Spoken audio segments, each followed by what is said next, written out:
I was happy and making good money. You owe $30,000. I was shocked when my credit card company called me on the phone. What? There's no card? After that, I stopped the payment right away. My husband called me a million times while he was away. I got it all and did something about it. I am 29 years old and my name is Haley. I work for a company now as a boss. Christopher is my husband. We met in college and are the same age. This year marks the 3rd year that we've been married. It seems like a lot of people around me quit their jobs when they got married, but I'm still writing this. I earn more money than my husband. We don't talk about it, but I worry about our future when my husband's only source of income is gone. I'm sure he does too. My husband, on the other hand, is not a pimp. We each have our own pocket, and we split the cost of living 50-50. I can spend the rest of the money however I want. This meant that I wasn't too unhappy with the fact that we were working together and that our lives were going well. Oh, I guess I spent a little too much this month too. I thought as I looked at the debit notice email on the train ride home. That being said, I should look again to see if any services I haven't used in a while are still set up. That's what I thought as I closed the email. That time will probably never come. I couldn't remember the password to get to the page where I could see my credit card bills. It's tough to find the drive. I can't get through to the help center.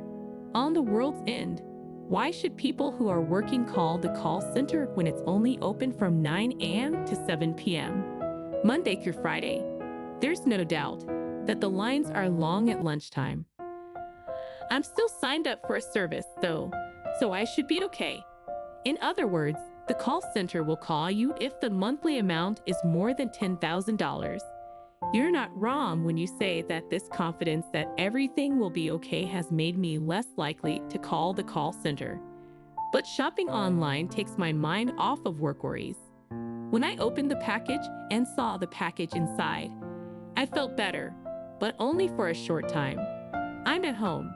As soon as I opened the door to the living room, my mood went from good to bad. There are socks on the ground and empty cans on the table. There was a phone and a sweater on the couch. No, is that my husband in a sweatshirt?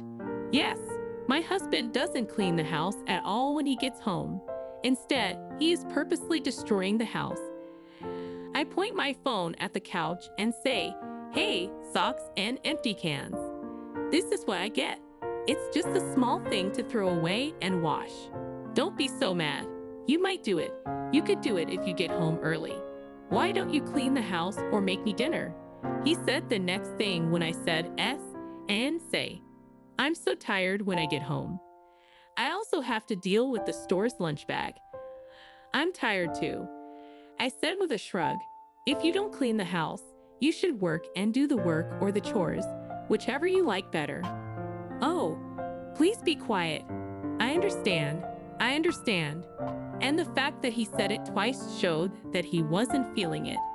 I gave my husband a mean look. My husband looked at his phone the whole time he left the living room and didn't even notice how I felt. It's not fair that I do more chores and work than he does. Is that a bad thought? I don't think so. But I'm not sure if I went too far. Because my husband is sometimes crazy, I was afraid he would get stubborn and make the house even messier. But contrary to what I thought, what I said that day seems to have made a difference. Yes, my husband has been coming home late ever since, even on days when I got home before him. He began to show up. It looks like he was working extra hours. He must have changed his mind. Because I was so happy, I worked harder than ever on my tasks. My husband is busy, so I have to clean the house. I didn't think about the fact that my husband was doing that at the time. Yes, it's Christopher's room. He hasn't cleaned it in a while, and that day I got home before my husband did. It had been a while since I had been in his room. As expected, there were a lot of empty bottles and cans lying around. Throw this stuff away. Oh, even on the bed. Then I looked at the bed and thought, what is this? There was a package wrapped in gift wrap. That bag was my favorite brand. I had to shine a light on it because I couldn't see it well. Oh, could it be my birthday present? Yes, my birthday was the following week, even though it hurt. I chose to act like I hadn't seen the package and leave it alone. But on my long-awaited birthday, the box never showed up. Hey, do you know what day it is today? Oh, it's your birthday, right? Yes. Did you forget? No, I remember, she said. Aren't you happy about something? Didn't I give it to you last year? What did you do? You know, you're old enough to be honored. My husband spit that out without a care in the world and went to his room. Then what do you mean? It was that box that made me feel uneasy from that day on. Right then, something took place. My husband said all of a sudden, "This is it. I'm going on a work trip to another country next week." What? A business trip to another country? Had to raise my voice. That's not how I remember your business being. You've never been on a business trip outside of the United States, let alone within the country, have you? Then my husband said, "They gave me this assignment because I've been doing well and deserve it." Oh, uni? He told me I could believe him if I hadn't seen the box, but I couldn't accept what my husband said at that time. I was scared to go into his room on the day of his business trip after seeing him off early in the morning. I then checked under the bed. There wasn't a package there. I was sure. This isn't a business trip abroad, right? I was able to move my heavy body to work with this feeling in my heart. I was still not in a fit state to do any work though. Several times, my hand stopped. I kept thinking about my phone and what my husband had said and done. "Hey, are you okay?" "What? You look like your mind is not in your body today," I asked. "Oh, yeah. I just didn't get enough sleep." As I made this light-hearted excuse, my phone started shaking. On the screen, a strange number was shown. It's not often that I answer a call from a number I don't know, but I had a bad feeling about this one, and did. "I'm sorry. I need to go for a while." "Yes, ma'am." I took the phone outside and hit the answer button. It was the credit card company's call center. I kept telling myself, "Oh no, it's not my husband, and oh well. I need to give out my password," and a lot of other things were all going through my mind at the same time. What the heck was the job requirement? The person who answered the phone gave me the answer right then and there. "This is our debt protection service calling because you have settled more than $10,000. $10,000. I was shocked by what I heard, but what the operator said next made me hold my breath even more. "Yes, it costs $30,000, I said. "That's not possible." "Wait a second." I quickly went back to work and looked in my wallet.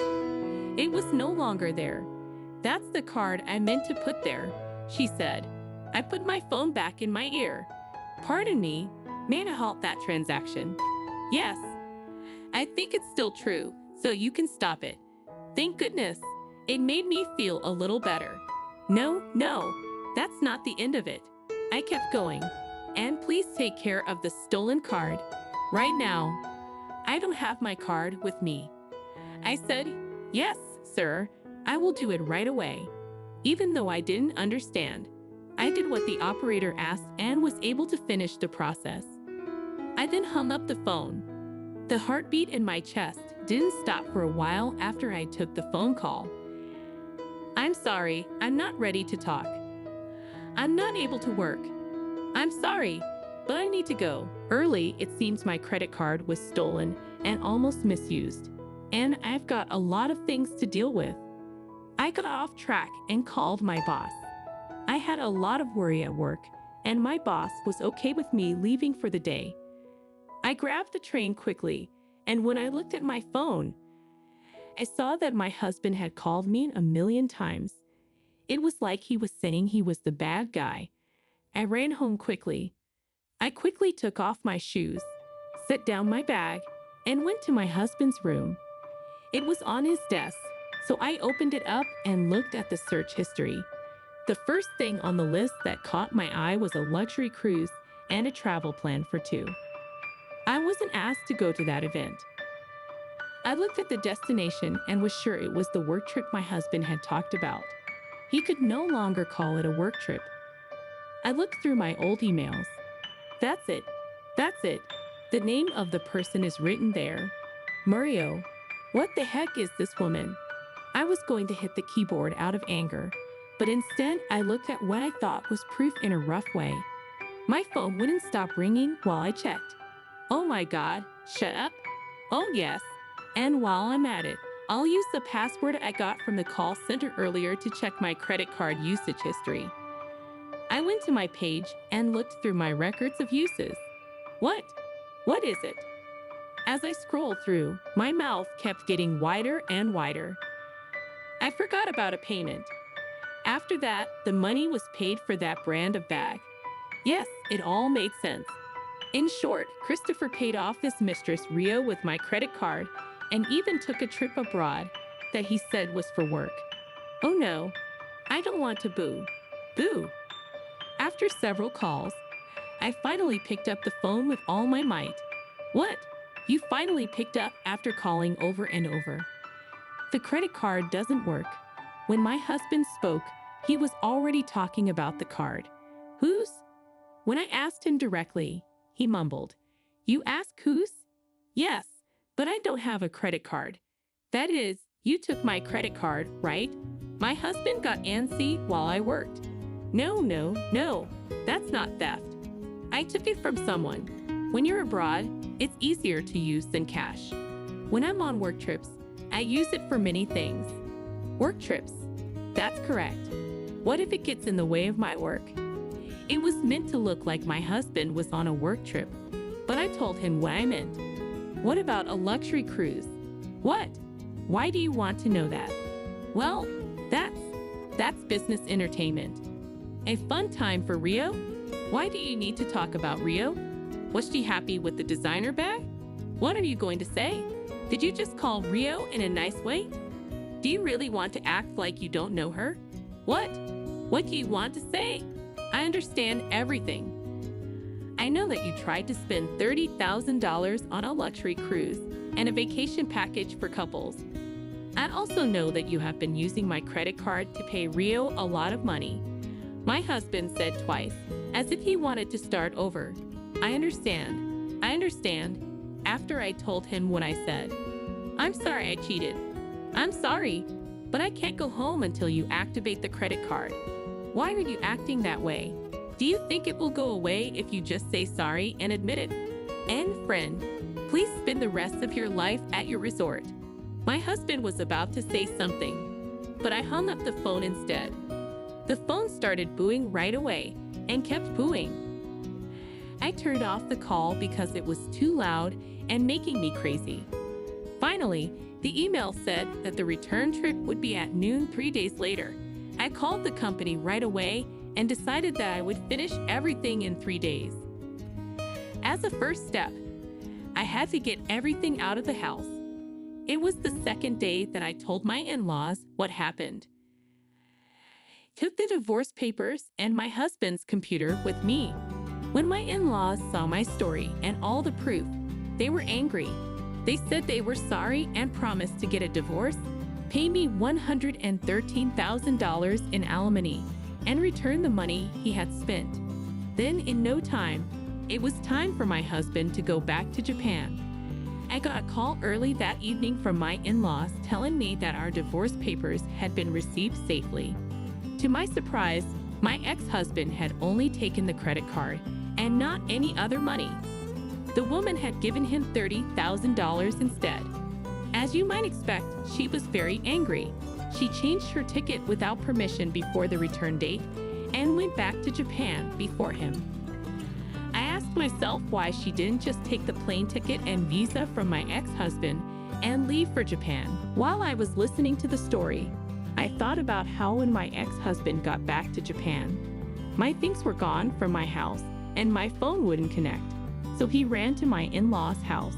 He got in a lot of trouble there and had to write divorce papers. In other news, The woman is now also asking for her $30,000 back, and the ex-husband is rolling his eyes up into his head. After he paid them back once, they made him live like a junior high school student with a 20-hour curfew while they watched over him until he paid the whole amount back.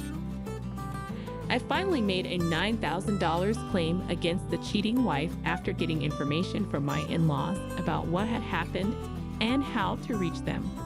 This ended the problem. When I went back to work the next day, many of my bosses and coworkers were worried and called me.